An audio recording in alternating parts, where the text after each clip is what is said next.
पिछले भाग में आपने देखा कि कैसे सोनम राघुवंशी ने अपने ही आशिक के साथ मिलकर अपने पति राज को मौत की नींद सुला दिया।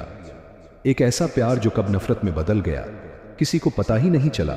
लेकिन क्या यह सिर्फ इश्क का मामला था या इसके पीछे कोई और गहरी साजिश छुपी थी? सोनम ने क्यों चुना अपने प्यार को, अपने पति की जिंदगी पर भारी, और आशिक ने क्यों उठाया खून करने का इतना बड़ा कदम?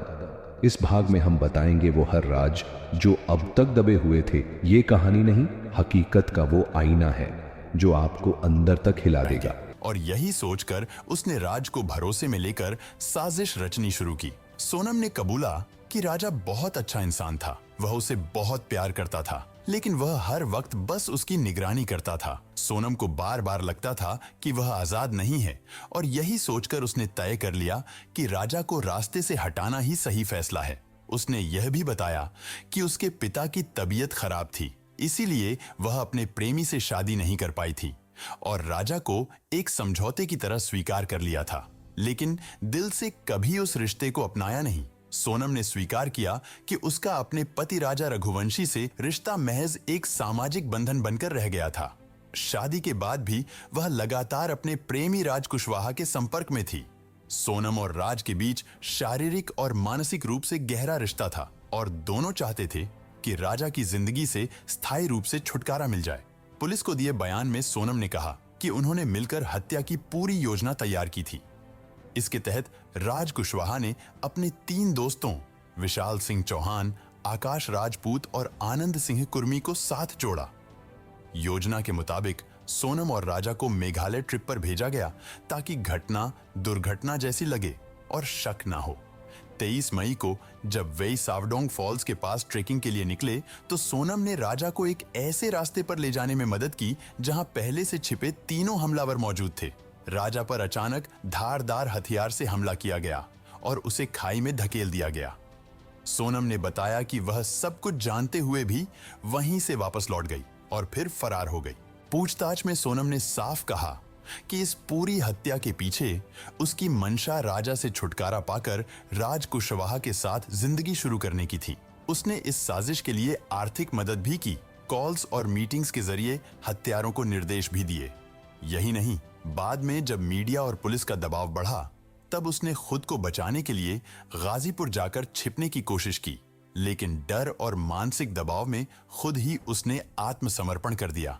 गिरफ्तारी के तुरंत बाद इन सभी आरोपियों को मेघालय लाया गया, जहां एसआईटी की टीम ने अलग अलग रिमांड पर लेकर सभी से गहन पूछताछ की। पूछताछ के दौरान हर आरोपी ने अपना जुर्म स्वीकार किया और यह भी साफ हो गया कि हत्या किसी एक का फैसला नहीं था, बल्कि यह सभी के बीच महीनों पहले से बनाई गई एक सोची समझी साजिश थी। पुलिस ने चारों आरोपियों के पास से वो मोबाइल फोन, बातचीत के कॉल रिकॉर्ड्स, लोकेशन डिटेल्स और डिजिटल ट्रांजैक्शन के सबूत बरामद किए, जो हत्या की प्लानिंग में सोनम और राज कुशवाहा के सीधे जुड़ाव को साबित करते हैं। इसके बाद पांचों आरोपियों को न्यायिक हिरासत में भेज दिया गया। सोनम के कबूलनामे और चारों आरोपियों की गिरफ्तारी के बाद जब पूरा सच जनता के सामने आया तो पूरे देश में गुस्से की लहर दौड़ गई। सोशल मीडिया से लेकर सड़कों तक लोग राजा रघुवंशी की निर्मम हत्या को लेकर न्याय की मांग करने लगे। राजा के घर वालों, दोस्तों और समर्थकों ने विरोध प्रदर्शन शुरू कर दिए और जगह जगह पर मशाल जुलूस निकाले गए। लोगों का साफ कहना है ये कोई आम क्राइम नहीं था, ये प्लान करके की गई बर्बर हत्या है। सोनम ने यह भी कबूल किया कि हनीमून पर जाने का प्लान उसी का था, घूमने के लिए नहीं बल्कि राजा को मरवाने के लिए। अब पुलिस की जांच में सामने आया है कि सोनम और राज कुशवाहा पिछले 5 महीने से रिलेशनशिप में थे। सोनम के पिता हार्ट के मरीज थे और घर वाले चाहते थे कि शादी समाज के हिसाब से हो, इसलिए सोनम ने अपने प्रेमी राज को छोड़कर राजा से शादी कर ली। लेकिन मन में पहले ही प्लान था कि शादी के बाद राजा को रास्ते से हटा दिया जाएगा ताकि वह फिर से राज के साथ जिंदगी बिता सके, और यही हुआ। राज कुशवाहा ने पुलिस को बताया कि सोनम ने उससे कहा था कि जब मैं विधवा हो जाऊंगी तब मेरे घर वाले भी हमारी शादी के लिए तैयार हो जाएंगे, इसलिए पहले राजा को हटाना पड़ेगा। सोनम ने पूरी प्लानिंग की थी और शादी के 5 दिन बाद 16 मई को इंदौर के सुपर कॉरिडोर पर एक कैफे में बैठकर उसने अपने प्रेमी राज के साथ राजा की हत्या की साजिश रची। राज ने अपने 3 दोस्तों विशाल चौहान, आकाश राजपूत और आनंद कुर्मी को इस मर्डर प्लान में शामिल किया और उसी रात 6 घंटे तक फोन पर सोनम से बात कर पूरी योजना समझाई। सोनम को एक कीपैड फोन, एंड्रॉइड मोबाइल और नई सिम दी गई ताकि वह लगातार संपर्क में रहे और इन सब चीजों की कीमत पहले ही राज ने चुकाई। जब सोनम ने बताया कि वह 22 मई को शिलोंग ट्रिप पर निकल रही है तो राज ने सभी आरोपियों के टिकट बुक करवा दिए, लेकिन खुद आखिरी वक्त पर मना कर गया और इंदौर में ही रहा। वहां रहकर वह सबको डायरेक्शन देता रहा ताकि कोई शक न हो। यहाँ तक कि राजा के अंतिम संस्कार में भी वह शामिल हुआ ताकि सबको लगे कि वह दुखी है और परिवार के करीब है। 23 मई को जो हुआ वह दिल दहला देने वाला था। आरोपियों ने गुवाहाटी से एक ऑनलाइन ऑर्डर की गई छोटी कुल्हाड़ी यानी डाव खरीदी और शिलोंग में सोनम और राजा के होमस्टे से 1 किलोमीटर दूर ठहरे। सोनम लगातार लोकेशन शेयर करती रही और किराए की स्कूटी लेकर राजा को बहाने से उस जगह ले गई जहां सुनसान इलाका था। दोपहर 1:30 पर सोनम ने फोटोशूट का बहाना बनाकर राजा को पहाड़ी की तरफ चलने को कहा। आरोपियों ने पीछा करना शुरू किया, लेकिन चढ़ाई इतनी ऊंची थी कि उन अपराधियों ने सोनम से कहा कि वह काफी थक गए हैं और वह राजा को नहीं मार पाएंगे। तब सोनम ने उन लोगों से कहा कि मैं तुम्हें 20 लाख दूंगी। इस लालच के बाद आरोपियों ने हत्या के लिए हाँ कर दिया। जब सोनम और राजा उस सुनसान जगह पर पहुंचे तो पीछे से तीनों आरोपी वहां पहुंचे।